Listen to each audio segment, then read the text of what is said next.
बिस्मिल्लाहिर्रहमानिर्रहीम। Inform consent. Inform consent क्या है, उसकी ज़रूरत क्यों है और कौन सी एरियाज़ में हम इन्फॉर्म कंसेंट जो है उसको साइन कर सकते हैं। It is an agreement by a client to accept a course of a treatment और procedure after being provided complete information including the benefit and risk of the treatment और procedure. यानी inform consent जो है ये एक ऐसा form होता है जिसमें एक पेशेंट से हम परमिशंस लेते हैं उसकी ट्रीटमेंट के हवाले से, उसकी प्रोसीजर के हवाले से, और उसकी ट्रीटमेंट और प्रोसीजर के हवाले से हम कंप्लीट इन्फॉर्मेशन जो है उस पेशेंट को प्रोवाइड कर लेते हैं उसकी लोकल लैंग्वेज में, उसकी अंडरस्टैंडिंग के बिहाफ पे। जिस बात को वो अंडरस्टैंड कर सकते हैं, जिस लैंग्वेज में वो अंडरस्टैंड करा सकते हैं, हम उसी फॉर्म में उसको वो सारी इन्फॉर्मेशन प्रोवाइड कर लेते हैं और आफ्टर दैट जो है हम पेशेंट से साइन लेते हैं कि आपके लिए ये चीज़ें एक्सेप्टेबल है या नहीं है, आपके लिए ये ट्रीटमेंट प्रोसीजर, ये ट्रीटमेंट स्टेप आपके लिए एक्सेप्टेबल है या नहीं है। तो इसके बाद अगर वो पेशेंट के लिए एक्सेप्टेबल है तो उसके ऊपर साइन कर लेता है और उस फॉर्म को हम कहते हैं इन्फॉर्म कंसेंट। यानी obtaining informed consent is the responsibility of a person performing the procedure। यानी इन्फॉर्म कंसेंट जो है ये उस बंदे की रिस्पॉन्सिबिलिटी है जो एक प्रोसीजर कर रहा है। यानी मोस्टली इन्फॉर्म कंसेंट जो है ये उस कंसर्न सर्जन की, उस कंसर्न जो है एनेस्थेसिस्ट की रिस्पॉन्सिबिलिटीज़ होती है, जो प्रोसीजर कर रहा है, जो उस फिनोमेना को परफॉर्म कर रहा है। तो ज़्यादातर ये उनकी रिस्पॉन्सिबिलिटी होती है, लेकिन उस इन्फॉर्म्ड कंसेंट को जो है एज़ ए विटनेस जो है वो हमने शो करना है, हमने उसमें एज़ ए विटनेस जो है वो हमने उसमें काम करना है। अब देखिए, सबसे पहले हम डिस्कस करते हैं टाइप ऑफ कंसेंट के। टाइप ऑफ कंसेंट यानी कंसेंट के कितने टाइप है। सबसे पहले जो है इसके 2 टाइप है। यानी टाइप ऑफ कंसेंट जो है, एक को हम कहते हैं एक्सप्रेस कंसेंट और दूसरे को हम कहते हैं इम्प्लाइड कंसेप्ट। यानी कंसेंट के 2 टाइप है। एक टाइप को हम कहते हैं एक्सप्रेस कंसेंट और दूसरे को हम कहते हैं इम्प्लाइड कंसेंट। अब एक्सप्रेस कंसेंट का मतलब क्या है? मे बी आइदर ओरल और रिटन। यानी अगर हम रिटन फॉर्म में एक पेशेंट को पेज के ऊपर लिख दें या उसका एक फॉर्म हम एक पेशेंट्स को दे दें और उसमें हम उसके लिए वो complete procedure, side effect, adverse effect, उस प्रोसीजर के हार्मफुल रिस्क फैक्टर और उसके बेनिफिट वो कंप्लीट पेशेंट को अंडरस्टैंड करा दें और इसके बाद हम पेशेंट्स की साइन इसके ऊपर ले लें। तो उसको हम कहते हैं रिटन फॉर्म में। या पेशेंट से हम वर्बली जो है वो परमिशन ले लें कि हम इसी तरह एक फिनोमेना करने जा रहे हैं जिसकी आपके लिए आपको ज़रूरत है और वो आपके लिए हेल्पफुल है और उसके ये साइड इफ़ेक्ट है, एडवर्स इफ़ेक्ट है, वो सारी चीज़ें हम एक्सप्लेन करें। इसके बाद जो है पेशेंट हमें परमिशन दे दे कि yes I am ready to perform this and to give permission for this procedure. तो उसको हम कहते हैं ओरल। यानी written consent is perform if there are greater risk of a procedure. यानी एक्सप्रेस कंसेंट जो है उसके 2 टाइप, यानी वो either in the written form, either in the oral form. लेकिन रिटन कंसेंट जो है वो हमेशा वैलिड होता है, सबसे ज़्यादा इंपॉर्टेंट होता है उन प्रोसीजर में जहाँ पे रिस्क ज़्यादा होती है प्रोसीजर का, क्योंकि रिटन फॉर्म में we have a proof of the consent. यानी वर्बल में कोई बंदा इनकार भी कर सकते हैं कि बिल्कुल मैंने नहीं बताया था, लेकिन रिटन फॉर्म में अगर वो साइन करे तो उसका हमारे साथ जो है वो एक प्रूफ होता है, हमारे साथ एक रिकॉर्ड होता है। दूसरे को हम कहते हैं implied consent. Implied consent exist when the client non verbal behaviour indicate agreement holding out arm for injection. यानी इम्प्लाइड का मतलब ये है ना, पेशेंट आपको नॉन वर्बल बिहेवियर से या पेशेंट अपनी बिहेवियर से आपको परमिशंस दे दे कि आई am ready for this procedure. यानी फॉर एग्जांपल हम एक पेशेंट को इंजेक्शंस लगा रहे हैं और इंजेक्शंस के लिए हम पेशेंट्स को बता दें कि आप अपना हैंड ऊपर करें और पेशेंट अपना हैंड ऊपर करे, तो इट मीन्स कि पेशेंट रेडी है इस प्रोसीजर के लिए। यानी पेशेंट की बिहेवियर ये शो कर रहा है कि मैं इस प्रोसीजर के लिए तैयार हूँ। तो मोस्टली जो नॉन इन्वेसिव प्रोसीजर होते हैं या जहाँ पे रिस्क बहुत ज़्यादा कम होते, तो वहाँ पे अक्सर इम्प्लाइड कंसेंट भी जो है वो काम कर सकते हैं, वो भी इंपॉर्टेंट है। लेकिन अगर कोई प्रोसीजर्स है, कोई सर्जरीज है जहाँ पे रिस्क ज़्यादा हो, तो वहाँ पे हमेशा हमने एक्सप्रेस कंसेंट और एक्सप्रेस कंसेंट में भी हमने रिटन कंसेंट जो है वो हमने साइन कराना है एक पेशेंट से। इसके बाद एलिमेंट ऑफ कंसेंट, यानी कंसेंट के कौन से जो है वो एलिमेंट हो सकते हैं, उसमें कौन सी चीज़ें होंगे, यानी कंसेंट जो है उस फॉर्म के अंदर कौन सी चीज़ें जो है उसके कौन से पार्ट्स है। सबसे पहले जो है वो 4 बेसिक एलिमेंट्स, यानी कंसेंट के जो है वो 4 जो है वो एलिमेंट्स है, 4 उसके बेसिक जो है वो पार्ट्स है। सबसे पहले the consent must be given voluntarily. यानी कंसेंट जो है ये वॉलंटरली देनी चाहिए। हमने पेशेंट को फोर्स नहीं कराना चाहिए कि आप इसके ऊपर साइन करें, आप इसके ऊपर हमें परमिशन दे दें। If the patient give us permission it's okay, otherwise हम उसको जो है वो फोर्स नहीं करा सकते। यानी वॉलंटरली है, पेशेंट जो है अपनी ट्रीटमेंट के लिए वो खुद जो है वो रिस्पॉन्सिबल है। अगर वो इनकार करे तो हम उसके ऊपर जो है वो फोर्स अप्लाई नहीं कर सकते। The consent must be given by a client with the capacity and competency to understand. यानी कंसेंट हमेशा हमने ऐसे वर्ड्स में लिखना है, हमने ऐसे लैंग्वेज में लिखना है कि पेशेंट को उसकी अंडरस्टैंडिंग हो और पेशेंट की कॉम्पिटेंसी के मुताबिक हो। फॉर एग्जांपल एक एजुकेटेड बंदे तो आप उसको इंग्लिश में भी कंसेंट दे सकते हो। एक अनएजुकेटेड बंदा हो तो आप उसको जो है ट्रांसलेट करें, उसकी लोकल लैंग्वेज में आप उसको एक्सप्लेन करा दें या उसके फैमिली मेंबर को एक्सप्लेन करा दें अगर वो एजुकेटेड है और उसको फिर बता दें कि आप उस जो है पेशेंट्स को एक्सप्लेन करा दें। तो मतलब ये ना कि पेशेंट की अंडरस्टैंडिंग के मुताबिक होनी चाहिए। इसके बाद the consent must be specific to treatment और पर्सन।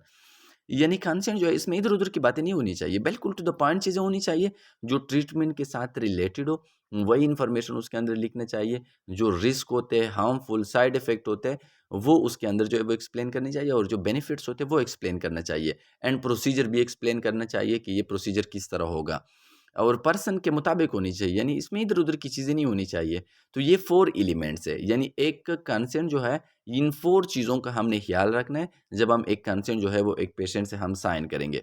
इसके बाद एक्सेप्शन फ्रॉम कंसेंट, यानी वो कौन-सी एरियाज़ है जहाँ पे हम कंसेंट नहीं ले सकते, वो एक्सेप्शन केसेस होते हैं। तो सबसे पहले 3 group of peoples can not provide informed consent, यानी 3 लोग हैं जो हमें, यानी 3 ग्रुप ऑफ पीपल्स है जो हमें इन्फॉर्म्ड कंसेंट प्रोवाइड नहीं कर सकते। सबसे पहले माइनर, माइनर जो चिल्ड्रंस है, जो बच्चे हैं, वो अक्सर हमें कंसेंट प्रोवाइड नहीं कर सकते because their level of understanding is not able to provide information regarding to the procedure, या वो अपनी डिसीजन खुद नहीं ले सकते। तो इस सेंस में हमने फिर उससे फेर उसकी पेरेंट्स से हमने कंसेंट लेना है। इसके अलावा अनकॉन्शियस और सीरियसली इंजर्ड जो इमरजेंसी वाले पेशेंट्स होते हैं या जो अनकॉन्शियस बेहोश टाइप के लोग होते हैं, फॉर एग्जांपल जिस तरह कोमा में रोड ट्रैफिक एक्सीडेंट वाले पेशेंट्स हैं ना, तो हम उस सेंस में जो है वो हम कंसेंट नहीं ले सकते। या जो सीरियसली इंजर्ड होते हैं, जो इमरजेंसीज़ में लाके लेके आते हैं ना, जो बिल्कुल लाइफ़ और डेथ के बॉर्डर्स पे होते हैं ना, तो हमें अक्सर ज़्यादातर जो है वो हम अवॉइड कर लेते हैं consent because the patient life is much more important than these written works. इसके अलावा mentally ill person, mentally incompetent, या अगर कोई बंदा मेंटली इल है, वो किसी साइकियाट्रिक प्रॉब्लम्स के साथ है या वो मेंटली इनकॉम्पिटेंट है, the person is unable to take decision regarding to the process, तो हम इस सेंस में फिर हम उस बंदे से, जो मेंटली इल लोग होते हैं, उससे हम कंसेंट जो है वो नहीं ले सकते। इसके अलावा only the guardian can consent for them, ये जितनी भी केसेस है जिसकी हमने बात की, इमरजेंसी इल पेशेंट से, इसके अलावा माइनर्स है बच्चे, या इसके अलावा जो मेंटली रिटार्ड बच्चे, तो इस सेंस में फिर हमने उसकी गार्डियन से, हमने उसकी फैमिली मेंबर से हमने फिर कंसेंट जो है वो लेना है। इसके बाद इंपॉर्टेंट ऑफ कंसेंट, यानी कंसेंट की इंपॉर्टेंस क्या है, why this important is important, और इसकी रीजंस क्या है, उसकी जो है वो हेल्थ के अंदर उसकी इंपॉर्टेंस क्या है, क्यों ये इंतहाई जो है वो ज़रूरी है। The requirement for consent reflect the ethical principle of patient autonomy, यानी कंसेंट लेना, कंसेंट की जो प्रोसेस है ये पेशेंट की ऑटोनॉमी शो कर लेते हैं। ऑटोनॉमी मीन्स कि हर एक बंदा ऑटोनोमस है, इंडिपेंडेंट है, वो खुद अपना डिसीजन ले सकता है, वो खुद अपनी ट्रीटमेंट के हवाले से जो है वो डिसीजन ले सकता है, हम उसको फोर्स नहीं करा सकते। अदरवाइज हम उसको जस्ट वो कर सकते हैं, हम उसको चीज़ एक्सप्लेन करा सकते हैं, उसको हम एडवाइस दे सकते हैं, इसके अलावा हम उसके ऊपर फोर्स अप्लाई नहीं कर सकते। तो ये पेशेंट की ऑटोनॉमी, और ऑटोनॉमी एक बेसिक जो है वो इथिकल प्रिंसिपल है कि हर एक बंदा अपनी केयर के लिए ऑटोनोमस है। इसके अलावा it reflect the principle of beneficence and non maleficence. इसके अलावा जो 2 इथिकल प्रिंसिपल्स है, बेनिफिसेंस, बेनिफिसेंस का मतलब है ना कि हमने एक पेशेंट को हमेशा जो है वो हमने उसको फ़ायदा पहुँचाना है, और नॉन मेलेफिसेंस का मतलब ये ना कि हमेशा हमने कोशिश करनी है कि उस पेशेंट को हम नुकसान से बचाया जाए।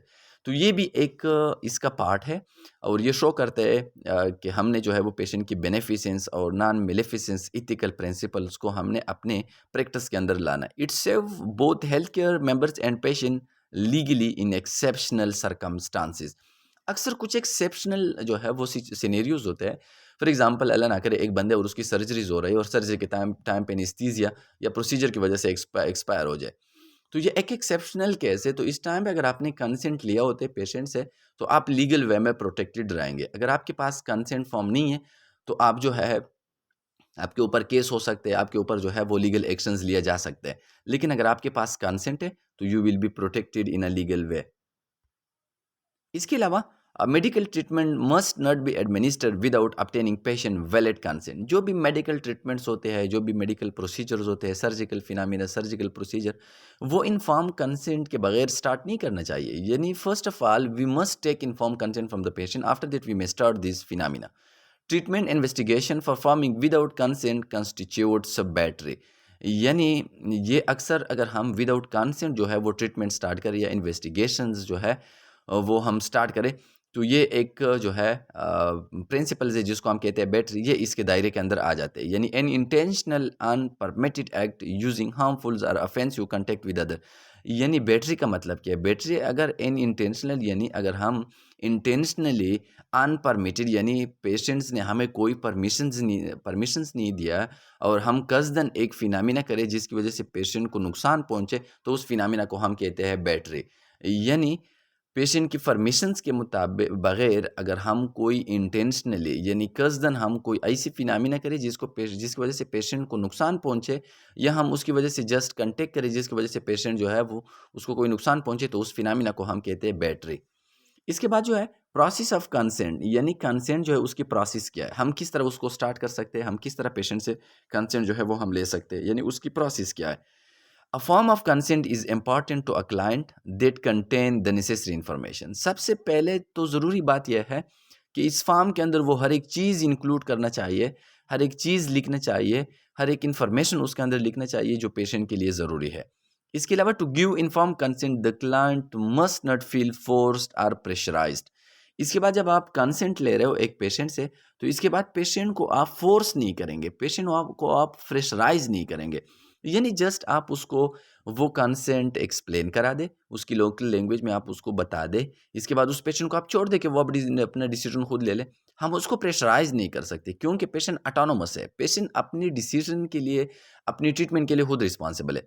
The client must feel free to make decision. Patient को हमेशा खुला छोड़ना चाहिए, उसको बिल्कुल रिलैक्स इन्वायरमेंट देना चाहिए कि वो अपना डिसीजन खुद ले ले। इसके अलावा the consent form must not contain such words that the client may not understand. यानी उस फॉर्म के अंदर ऐसी इंफॉर्मेशन, ऐसे वर्ड्स नहीं होनी चाहिए, उसके अंदर ऐसे मेडिकल टर्मिनोलॉजीज नहीं होनी चाहिए जिसको पेशेंट को जो है अंडरस्टैंडिंग ना हो, जो पेशेंट समझता नहीं है। यानी कंसेंट सिंपल वर्ड्स में लिखना चाहिए, उसके अंदर कोई इधर उधर की वर्ड्स नहीं करनी चाहिए, यूज़ नहीं करने चाहिए, मेडिकल टर्मिनोलॉजी यूज़ नहीं करनी चाहिए। Consent must B translated the client has language barrier. अगर पेशेंट को लैंग्वेज बैरियर है, फॉर एग्जांपल आपने जो है वो कंसेंट इंग्लिश में लिखा हुआ है और पेशेंट अनेबल है कि वो इंग्लिश को रीड करे, इंग्लिश को जो है वो अंडरस्टैंड करे, तो फॉर एग्जांपल अभी इस सेंस में पेशेंट को बैरियर है लैंग्वेज का, तो इस सेंस में फिर हमने कंसेंट को पेशेंट को एक्सप्लेन कराना है, उसकी लोकल लैंग्वेज में हमने उसको ट्रांसलेट कराना है ताकि वो उसको अच्छी तरीके से अंडरस्टैंड करे। इसके अलावा if client can not read the consent must be read to the client.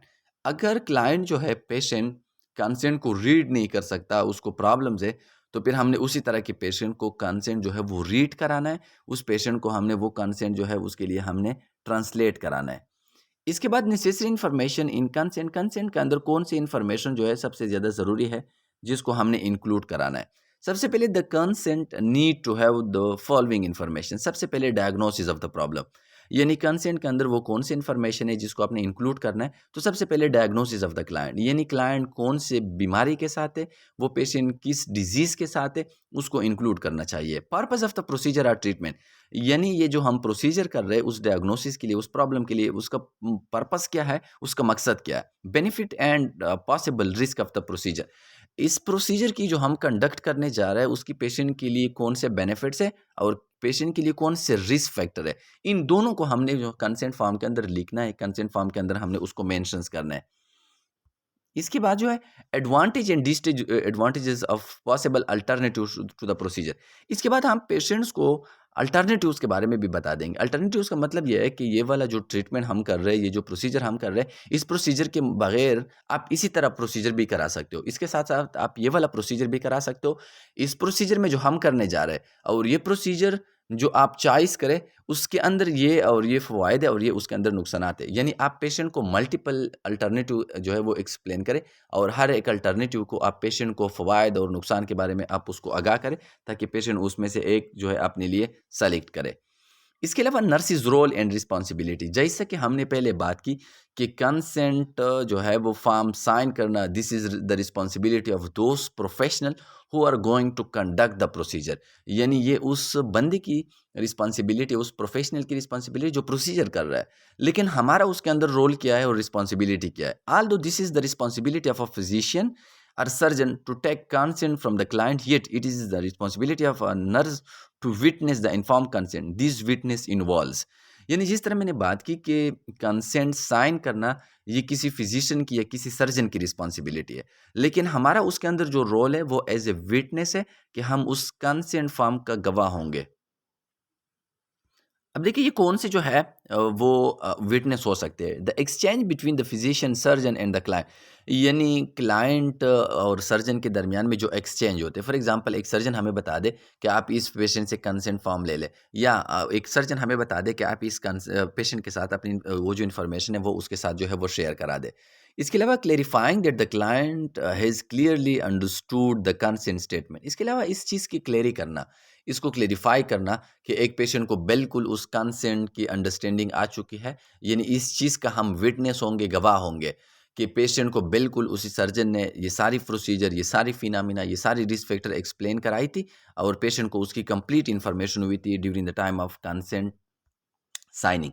इसके अलावा विटनेस द क्लाइंट सिग्नेचर, इसके अलावा अगर पेशेंट जो है वो कल अपनी सिग्नेचर से मुकर जाए और वो इनकार करे कि ये सिग्नेचर मैंने नहीं किया था, तो हम उसके विटनेस होंगे कि बिल्कुल ये आपने किया था and that time I was present. The role of a nurse is to convey true information regarding any procedure और treatment, even medication, its indications and side effect. ये भी हमारी एक रिस्पॉन्सिबिलिटी है कि हम एक पेशेंट्स को ट्रू इन्फॉर्मेशंस कन्वे करें, ट्रांसफ़र करें, उस प्रोसीजर के हवाले से, उस ट्रीटमेंट के हवाले से, उस मेडिकेशन के हवाले से, उसकी इंडिकेशंस के हवाले से, यूजेस के हवाले से और उसके साइड इफ़ेक्ट के हवाले से। यानी कंसेंट के साथ-साथ हमने उस पेशेंट को ये कंप्लीट इन्फॉर्मेशन जो है वो प्रोवाइड कराने, this is also one of the responsibility. इसके अलावा the nurse practice of health teaching aim to educate the patient to maximum level. इसके अलावा जो हमारा एक रोल है, nurse as a educator, nurse as a counsellor, this is our roles and responsibility. तो इसमें हमारी ये रिस्पॉन्सिबिलिटी है कि हम एक पेशेंट को एक्सप्लेन करें, हम एक पेशेंट को अंडरस्टैंड करें, जो भी सिनेरियोज़ है, जो भी ट्रीटमेंट प्रोसीजर है, वो हम एक पेशेंट को एक्सप्लेन करा दें ताकि पेशेंट को कंप्लीट उसकी अंडरस्टैंडिंग जो है वो हो जाए। इसके बाद एथिकल केसेस है, अक्सर जो है कंसेंट फॉर्म में कुछ एथिकल केसेस जो है वो आ जाते हैं, जिस तरह यहाँ पे एक केस जो दिया गया है। For example, mister ABC is admitted to hospital who is seriously ill with AIDS. कोई एक बंदा है जिसको हॉस्पिटल के अंदर एडमिट किया गया है और वो बंदा जो है वो एड्स का मरीज है। After 2 days his parents came to see him. The patient does not want his parents to know the cause of his illness. अब देखिए, लेट सपोज एक बंदा एबीसी है और उसको हॉस्पिटल के अंदर एडमिट किया गया है एड्स के अंदर। 2 दिन के बाद उसके पेरेंट्स हॉस्पिटल के अंदर आए और वो बंदा, वो पेशेंट्स नहीं चाह रहा कि मैं अपने पेरेंट्स को एड्स की कास के हवाले से जो है उसको इन्फॉर्म करा दो। He ask the nurse not to disclose the cause illness to his parents and respond to their questions regarding his illness is some other causes like leukemia, of which they have no knowledge। यानी मतलब ये ना कि अब देखिए एक बंदा है, लेट सपोज मिस्टर एबीसी, वो हॉस्पिटल के अंदर एडमिट है और वो एड्स का मरीज़ है।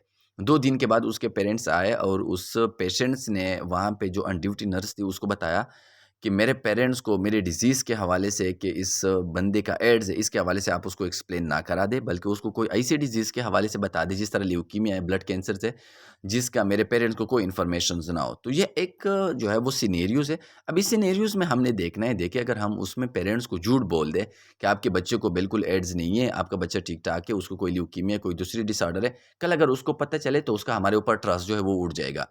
लेकिन अगर हम उसको एक्सप्लेन करें उसके पेरेंट्स को और पेशेंट को पता चले, तो पेशेंट हमसे नाराज़ होगा।